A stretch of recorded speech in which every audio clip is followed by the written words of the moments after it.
So it's that time of the year where you can either change your game forever or you can stay the same and let everyone pass you. Now, unfortunately, way too many hoopers each year end up working their ass off over the offseason. They don't end up getting better. They stay the same. They come back and they're literally the same player. And it's unfortunate to see. And to keep it a buck, that was me as well. Every offseason, I would say I'm gonna transform my game. I would work my ass off. I actually saw some notes this morning from like 2016 when I was training as a player. 4,000 shots a week, 3 workouts a day, and I would actually go and execute these things, but I would come back and I would almost be the same player. And it took me to my last offseason as a player to even start to figure this out, and then pretty much a decade as a coach to really optimize an offseason. So in this video, I'm gonna give you the keys to make sure that you can actually improve and transform your game, not just end up being the same player and wasting reps all summer. And if you're looking to build the skill, the physical, and the mental side of the game, definitely check out the Ultimate Development Program on the Virtual Academy. It has everything you need in literally one app to take your game to the next level. Investing in yourself as a player is huge, and this is a small investment that can lead to transformative results.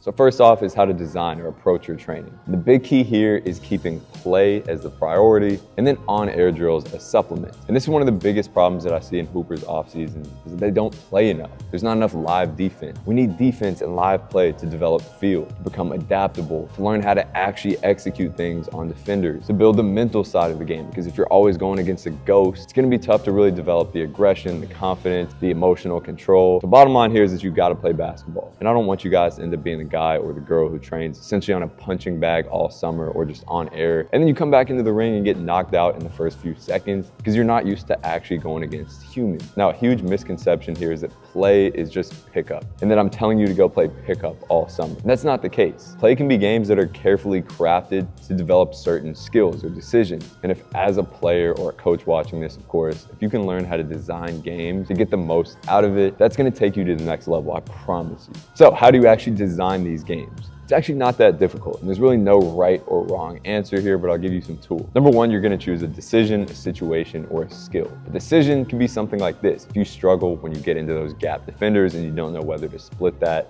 get to the rim, or kick it out, you can set up a 2v2 here where you're just reenacting that decision. So now you're not only getting reps with that decision, but you're also building the skills behind it. So being able to pick up through a gap, being able to finish with contact, and being able to make that high-speed pass. So you can set up a decision, you can also set up a situation. This is a little bit more broad and encompasses more decisions. So this could be a pick and roll with a hard head. If you see this a lot, you can just play out of this over and over and over again, and then add in different rules or constraints, we call them, as you go. So maybe on one, you have to get to a jumper. Maybe you can only attack to your left hand. Maybe you say the defense has to be above the level of the screen in a one-on-one. You get one of these little blocking pads on Amazon for like 30 bucks. Have a defender hold it with 2 hands. And as a result, you're essentially simulating a big who can't move as well, but definitely has more length. So you can manipulate these situations. You can watch film on them. You can really analyze yourself, film yourself as you're going through them and analyze between the reps. Now you're getting live repetitions over and over and over again and learning how to really feel these situations out. Or you can choose a skill that you need to work on and develop a game that builds that. So if you want to build finishing with speed, maybe you make it kind of a race to the rim game where you and another player are both racing to the rim trying to get the ball on the basket as quickly as possible, see who can make it first. If you want to develop a certain shot, you can build a game that's going to end up breeding that shot. You're getting a ton of live repetitions now shooting this shot. So this is actually pretty simple. And then you're going to add in unstructured play, so 1v1, 3v3, 5v5, to bring all of this together and make sure you're getting some more free live reps. But I would strongly suggest switching this up. Don't only go play 5v5 pickup, play a ton of 3x3. I like this almost more than anything for development because you get a ton of touches, it moves fast, you really have to defend, it's great conditioning. And then of course 1v1 as well. Best offensive players played a ton of 1v1. It's probably the best single individual development drill that you can do. Make sure you're getting in a ton of ones as well. But also have intentions here, not just winning, right? If you're going into a 5v5, maybe you try to play a certain role in that pickup game versus only trying to get to your strengths because you want to win. Now from there, you still have a big place for on-air work. Another big misconception here is that you can go only games approach or only on-air stuff.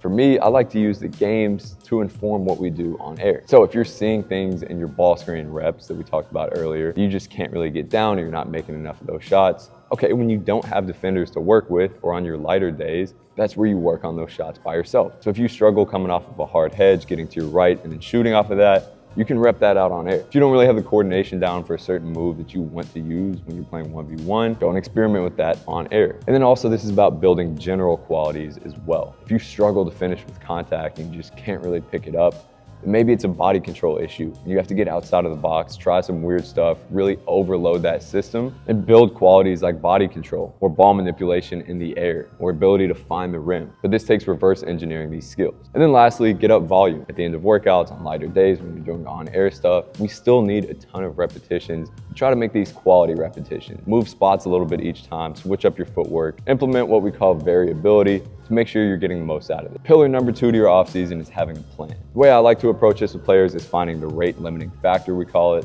So in other words, the biggest liability that's keeping them off the court. I would say the most common ones here are protecting the ball, turning the ball over less, whether that's with the handle or the pass. 2, defense. This keeps a ton of players off the floor, of course. And then 3 is shooting. If you're a non-shooter and you mess up the spacing for everyone else, probably need to work on that. So if you're able to limit your liabilities while in the background working on your strengths, this will get you on the court. Now, when we talk about getting more time and being more trusted by coaches, now it's about building your superpowers. So identifying what's going to make you a valuable asset to a team. Again, this could be shooting, this could be really being good at ball screens, this could be defense, and then spending a ton of your time working on this. I would say that's about 80% of your training, and then 20-30%-ish is gonna be working on supplementary skills from there. But have this plan with your focuses, your rate limiting factor, and then building your superpowers before you go into the offseason. Third, and a little bit related, consider where you're at in your journey, your experience, and use this to decide how specific or narrowed down you want to get. So in other words, if you're a younger player, you should be working on everything. Many trainers try to specialize kids too early and work on 1 to 2 things per offseason because it's how the pros do it. When in reality, we want to keep it general for younger players. We never know what a player could end up being best at or be a natural at. You never know where you'll end up physically.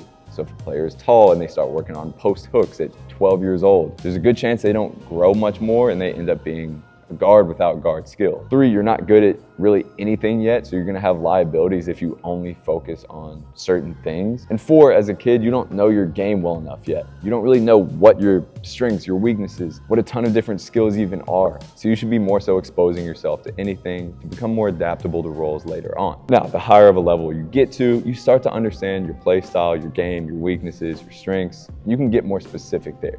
And this goes back to what we talked about earlier. But if you're a later high school player, U18, U19, and even older, okay, then you probably want to have 3 to 5 things that you work on primarily for the off season, and then use that extra 20% to supplement everything else. And then if you're a pro, maybe it's 2-3 things that you're locked in on. And these are a lot more narrow skills. 4th, and one of the most underrated ones, is working on your mindset. This is where you're really gonna separate yourself because 99% of players don't actively train their mind. Now, there are a ton of different ways to do this, and all of this is in our Mental Skills Academy. But I'm gonna give you 5 ways you can focus on this for this offseason. First off, just become super conscious of your mind. Try to get really in touch with what you feel on the court, and that starts with being honest with yourself. Are you frustrated? Are you mad? Are you sad? Are you way too happy sometimes? Start being conscious during workouts, during pickup runs, during scrimmages, during practices of what you are feeling, and then try to bring that back to the center. 2, start meditating, even if it's just 5-10 minutes a day, to start to strengthen your mind and your ability to stay present. This can be convergent meditation, where you're trying to think about one thing, or this can be divergent meditation, where you're allowing anything to come to your mind and just not judging it. Either way, if you combine this with breath work, allow yourself to just be with your mind for 5-10 minutes even at first. This is gonna strengthen your ability to be in touch with what's going on up here. 3rd, film yourself during your workouts, your play. Evaluate your body language, whether you look confident, whether you look frustrated, if you react after bad and good play. And then analyze that and try to stay as even keel as possible, but also looking confident with your posture and your body language. This is something where it's almost like a fake it till you make it idea. If you can build your body language up, your mind is usually gonna follow. So I want you guys to be seeing yourself externally and then try to adjust from there. And then lastly, experiment with different mindsets. Sometimes come in the gym for a pickup game, super excited, ready to play, ready to have fun. Other times come in a little bit more quiet or locked in. See which one works best for you. Try to find what's most genuine for yourself and use this to inform how you approach pretty much everything going into the season. Shameless plug, as always, to our Mental Skills Academy, which takes you through 3 months, and you can repeat it, of meditation, mental training, challenges, and a lot more. We've seen crazy results with confidence on this. And then the last one is more of a social thing. I want you guys to find people to train with, even if it's uncomfortable for you, and find better players to just be around. Maybe hop in workouts or even just watching them to understand how they work, pick up new techniques and more. If you guys can put yourself around other people who also are working their ass off, now of course you have training partners, teams to play with.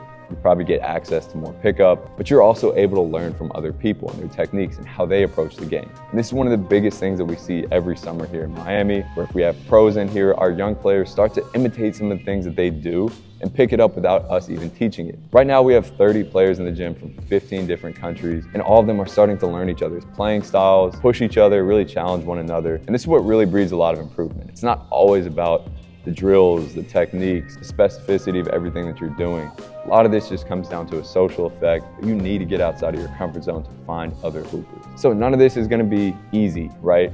The easy way out is just doing what you're used to, sticking to the simple workouts, doing the first thing that you see on TikTok, training by yourself. But if you really wanna maximize your off season and your game, this is how you'll transform.